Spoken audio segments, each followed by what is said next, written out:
सवाल ये है, यदि बाबा साहब अम्बेडकर की प्रतिमा गोड्डा में नहीं लगेगी, इस देश में नहीं लगेगी, तो क्या विदेश में लगेगी?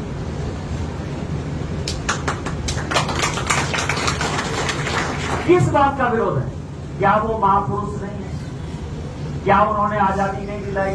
क्या उन्होंने हमको संविधान नहीं दिया? जिस संविधान रक्षा की बात आज कांग्रेस या कांग्रेस पार्टी के लोग कर रहे हैं, संविधान बचाओ, संविधान बचाओ, संविधान बचाओ, उस संविधान की हत्या गोड्डा में कौन कर रहा है? संविधान किसने दिया? किसका संविधान बचाने की बात कर रहे हो? संविधान तो बाबा साहब अम्बेडकर ने दिया ना। तो जब उनकी आपका सम्मान नहीं कर रहे हो, उनका मूर्ति लगाने की बात नहीं कर रहे हो, उनकी रक्षा करने की बात नहीं कर रहे हो, तो किस संविधान बचाने की बात कर रहे हो? ये सबसे बड़ा सवाल आज हम समाज के लिए सोचने का सवाल है कि क्या ऐसा हो गया? फिर आप बाबा साहब अम्बेडकर के संविधान बदलने की बात कर रहे हो। 6 साल अटल बिहारी वाजपेयी की सरकार रही, 10 साल माननीय मोदी जी की सरकार रही। एक उदाहरण बता दीजिए, एक 16 साल बहुत बड़ा वक्त होता है, 16 साल में एक उदाहरण बता दीजिए कि भारतीय जनता पार्टी ने उस संविधान को बदलने का कोई प्रयास। एक उदाहरण है, संविधान किसने बदला? संविधान कांग्रेस पार्टी ने बदला। उस संविधान में सेकुलर शब्द कहीं था ही, सेकुलर सोशलिस्ट शब्द कहीं था ही।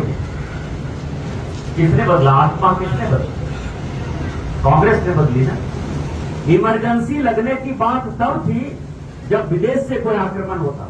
ये बाबा साहब अम्बेडकर का संविधान था। किसने इमरजेंसी लगाई? पॉलिटिकल पार्टी के लोगों को जेल भेजने का काम किसने किया?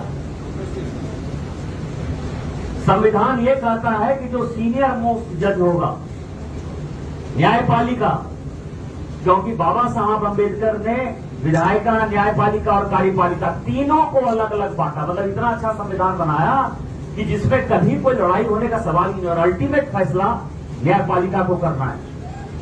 इंदिरा गांधी का 1975 में जब सदस्यता रद्द हो गया तो जज को बाईपास किसने? सुप्रीम कोर्ट में 4 जज को बाईपास करके जस्टिस चंद्रचूड़ को मुख्य न्यायाधीश किसने बनाया? 8.5 साल तक मुख्य न्यायाधीश रहे। किसने बदला यार? शेड्यूल कास्ट और शेड्यूल ट्राइब के जो कानून थे उसको कमजोर किसने किया और उसको मजबूत करने का काम किसने किया? माननीय मोदी जी ने। इतने दिनों से बाबा साहब अम्बेडकर जी की मृत्यु के उपरांत भी 34 साल तक लग गए इंतजार करते, 35 साल कि उनको भारत रत्न दिया जाए। अंगड़ू मंगड़ू चंगड़ू सबको भारत रत्न मिल गया। एक ही परिवार के सब आदमी को मिल गया। नेहरू जी को मिल गया, इंदिरा जी को मिल गया, राजीव गांधी को मिल गया, एक ही परिवार के आदमी को मिल गया। लेकिन बाबा साहब अम्बेडकर को भारत रत्न तब मिला जबकि हम सरकार के पार्ट थे, बीपी सिंह की सरकार। क्या किसी दूसरे ने?